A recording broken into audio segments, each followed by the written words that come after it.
pessoal, boa noite. Dr. Rafael aí, pediatra, falando um pouquinho aí dessa questão da ansiedade em meio a essa questão da pandemia, todo esse período de quarentena que a gente está passando, tudo isso que a gente tem, toda essa questão emocional que tem abalado bastante a gente. Então a gente como adulto tem muito essa questão da ansiedade, da piora psicológica.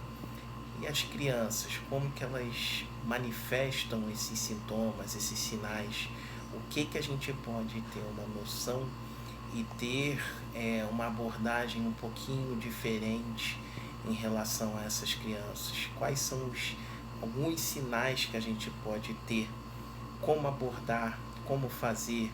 Tá? Então a gente vai tentar aqui elucidar algumas coisas, alguns sinais e sintomas para facilitar vocês nessa abordagem dessas crianças, tá?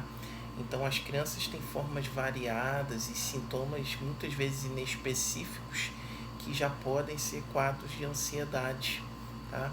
Então desde a questão da dificuldade para dormir, é uma criança que tem uma dificuldade para iniciar o sono, ou uma criança que tem uma sonolência extrema, dorme demais durante o dia. Então é um sintoma pode ser um sintoma de ansiedade, tá? Crianças que tentam e tenham sintomas de fuga no dia a dia, quando fogem de lugares, de assuntos, do contato direto entre pessoas.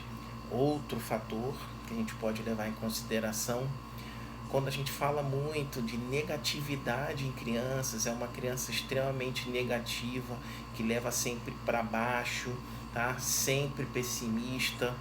Mais um fator que a gente tem que levar em consideração, tá? Um sintoma às vezes bem importante, é uma criança que tenha um excesso de raiva, tá? Uma raiva muito exacerbada, aqueles gatilhos muito rápidos e curtos, e rapidamente, por pouco motivo, fica muito irritada, agressiva, tá? Tendo aqueles acessos de raiva. Um fator que a gente tem que se preocupar e avaliar. Crianças que querem também ter um lado de negação, tá? Negar vários pontos, tá? Então outra coisa também que a gente tem que considerar em relação também em crianças desafiadoras.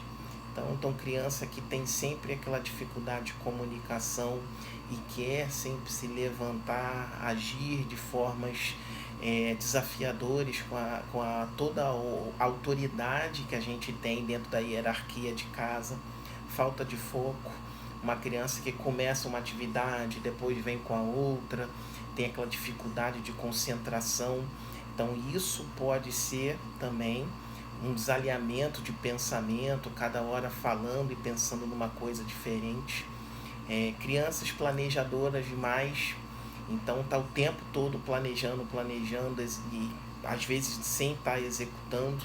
Então ter que ter tudo de controle. Então isso também é um fator que a gente precisa avaliar. Algum desses sintomas, eles são inespecíficos, mas quando a gente junta esse quebra-cabeça nesse período, outros sintomas, tá? Ter uma abordagem bem tranquila, tá?